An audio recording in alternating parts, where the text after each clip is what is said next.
കപ്പൽശാല യാഥാർത്ഥ്യമാകുന്നതോടെ പൊന്നാനി സംസ്ഥാനത്തെ പ്രധാന വ്യവസായ കേന്ദ്രമായി മാറുമെന്ന് CPM സംസ്ഥാന സെക്രട്ടറി MV ഗോവിന്ദൻ മാസ്റ്റർ പറഞ്ഞു. വികസന മുന്നേറ്റ ജാഥയുടെ ഭാഗമായി പൊന്നാനിയിൽ നടന്ന പ്രഭാത യോഗത്തിൽ സംസാരിക്കുകയായിരുന്നു അദ്ദേഹം. പദ്ധതി ജനങ്ങളെ ചേർത്തുപിടിച്ച് നടപ്പാക്കും. കപ്പൽശാല മുടക്കാൻ ശ്രമം നടക്കുന്നു. അത് വിലപ്പോവില്ലെന്നും അദ്ദേഹം പറഞ്ഞു.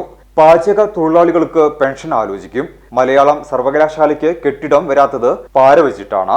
പൊന്നാനിയിൽ നിർമ്മിക്കുന്ന മഖ്ദൂം സ്മാരകത്തിന് വേഗത്തിൽ സ്ഥലം കണ്ടെത്തും. ആയുർവേദ മരുന്ന് നിർമ്മാണത്തിന് വേണ്ട വനോൽപ്പന്നങ്ങൾ നിയമാനുസൃതമായി കിട്ടാൻ സാഹചര്യമൊരുക്കും. ക്യാൻസർ നിർണയത്തിന് പെറ്റ് സ്കാൻ കൂടുതലായി സ്ഥാപിക്കണമെന്ന ആവശ്യം പരിഗണിക്കേണ്ടതാണെന്നും അദ്ദേഹം പറഞ്ഞു. 1600 കോടി രൂപ വലിയ കപ്പൽ നിർമ്മാണശാല ഉൾപ്പെടെ വരാൻ പോകുന്നു. അത്ര വലിയ ഒരു വികസന കേന്ദ്രമായിട്ട് പൊന്നാനി മാറാൻ പോവുകയാണ്. നേരത്തെ മുഹമ്മദ് ഖാസിം പറഞ്ഞതുപോലെ നമ്മുടെ പൊന്നാനി കേരളത്തിൻ്റെ ഒരു പ്രധാനപ്പെട്ട വ്യവസായ അതുപോലെ വികസന കേന്ദ്രമായിട്ട് മാറാൻ പോവുകയാണ്. അപ്പോൾ അതിനെ പാരവെക്കാൻ വേണ്ടി എല്ലാ അർത്ഥത്തിലുള്ള കള്ളപ്രചരണവും നടക്കും. നാഷണൽ ഹൈവേ വരുമ്പോൾ നാഷണൽ ഹൈവേ വേണ്ടെന്ന് പറഞ്ഞവരുണ്ടല്ലോ, അങ്ങനെ വേണ്ട എന്ന് പറഞ്ഞു. കിഫ്ബിയെ ഉപയോഗിക്കാൻ തുടങ്ങിയപ്പോൾ മലർപ്പൊടിക്കാരൻ്റെ സ്വപ്നമാണെന്ന് പറഞ്ഞവരുണ്ടല്ലോ. അതൊക്കെ നമ്മൾ മനസ്സിലാക്കേണ്ടത് എന്താണെന്ന് വെച്ചാൽ ഒരു വികസനവും കേരളത്തിൽ വരാൻ പാടില്ല എന്ന് വിചാരിക്കുന്നവരാണ്. നമുക്ക് വികസനം വേണം, ജനസൗഹൃദവും ആവണം. ഈ രണ്ടും ചേർന്ന് വേണം. അപ്പോൾ അതിൽ ജനങ്ങൾക്ക് വല്ല സംശയം ഉണ്ടെങ്കിൽ അതൊക്കെ നമുക്ക് അവരെയും കൂടി ചേർത്ത് പിടിച്ച് നമുക്ക് ആ പ്രശ്നം പരിഹരിച്ച് വികസനം കൈകാര്യം ചെയ്ത് മുന്നോട്ടേക്ക് പോകാൻ കഴിയും. സഹകരണ ബാങ്കിലെ അഴിമതി തടയാൻ കുറ്റമറ്റ രീതിയിൽ ഓഡിറ്റിംഗ് നടത്തണം. സർക്കാർ ഓഫീസുകൾക്ക് റേറ്റിംഗ് കൊണ്ടുവരണം. പാലിയേറ്റീവുകൾ ചികിത്സാ കിടപ്പ് രോഗികൾക്കപ്പുറത്തേക്ക് വിപുലീകരിക്കണം. തദ്ദേശ സ്ഥാപനങ്ങളിൽ പദ്ധതികൾ തയ്യാറാക്കുന്നത് മോണിറ്റർ ചെയ്യണം. ഇംഗ്ലീഷ് കോർ സബ്ജക്റ്റിൽ നിന്ന് മാറ്റിയ നടപടി പിൻവലിക്കണം. സ്പെഷ്യൽ സ്കൂളുകൾക്ക് ഗ്രാന്റ് അനുവദിക്കണം. ദീർഘദൂര ബസ്സുകൾ ദേശീയപാതയിൽ നിയന്ത്രണം ഏർപ്പെടുത്തണം. തിരിച്ചുവരുന്ന പ്രവാസികൾക്ക് പുനരധിവാസ പാക്കേജ് നടപ്പാക്കണം തുടങ്ങിയ ആവശ്യങ്ങൾ പ്രഭാത യോഗത്തിൽ പങ്കെടുത്തവർ ഉന്നയിച്ചു. കോളേജുകളുടെ മയക്കുമരുന്നിന്റെ പ്രശ്നങ്ങളുണ്ട്. അത് കുറെ കൂടി ഊർജിതമായിട്ട് ഇടപെടണം. പക്ഷെ അതിനൊരു രാഷ്ട്രീയ ലെവലിലും അല്ലെങ്കിൽ സംഘടനാ ലെവലിലും അതിൽ തീരുമാനങ്ങൾ എടുക്കണം എന്നുള്ളതാണ്. ജോലിയെടുത്ത് 75-80 പ്രായമായ അമ്മമാർ ഈ മേഖലയിൽ ഇപ്പോഴും ജോലി ചെയ്യുന്നുണ്ട്. അവർക്കൊരു പെൻഷൻ, ഒരു വിരമിക്കൽ പ്രായം നിയമിച്ച് മാന്യമായ രീതിയിൽ അവരെ പിരിച്ചുവിടണമെന്നാണ് അപേക്ഷിക്കാനുള്ളത്. ഞങ്ങളുടെ ബോർഡ് ഇവിടെ പറയാൻ ഉത്തരവാദിത്തപ്പെടുത്തിയിട്ടുണ്ട്.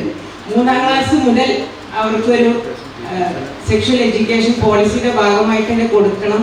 ഒരു രോഗനിർണയത്തിന് വേണ്ടി ഒരു എക്സ്റേയിൽ നിന്ന് പ്രവചിച്ച് ഒരു അൾട്രാസൗണ്ടിലുണ്ട്, ഒരു ഡോപ്ലറിലുണ്ട്, ഒരു CT-യിലുണ്ട്, ഒരു MRI-യിലുണ്ട്. ഇതിനെല്ലാം കോൺട്രാസ്റ്റ് കൊടുക്കുന്നതിന് പകരം ഈ ഒരു ബെഡ് CT ഉണ്ടെങ്കിൽ അത് കേരളത്തിൻ്റെ ആരോഗ്യ രംഗത്തെ ഒരു മേജർ ട്രാൻസിഷനായിട്ട് മാറ്റിയിട്ട് ഈ DPC-ക്കിടെ ബ്ലോക്ക് പഞ്ചായത്തുകൾക്ക് ഇത് ഫീസിബിളാണോ, ഫണ്ട് വെറുതെ ചെലവഴിക്കാനുള്ള പ്രോജക്റ്റുകളാണോ എന്ന് സ്ക്രൂട്ടിനൈസ് ചെയ്യാനുള്ള ഒരു സംവിധാനം കൂടി ഉണ്ടാവണമെന്ന് അഭ്യർത്ഥിക്കുന്നു.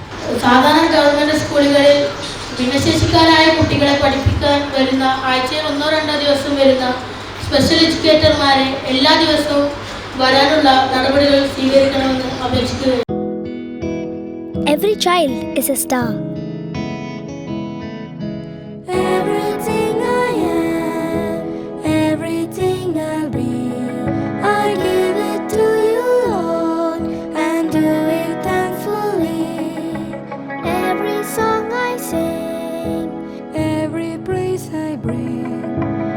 Everything I do is a gift to you.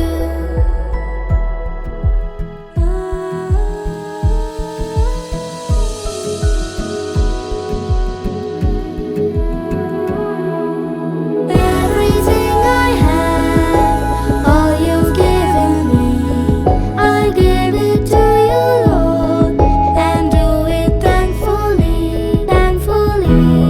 Here we study life. KEALP School, Ponnani, Ishwaramangalam.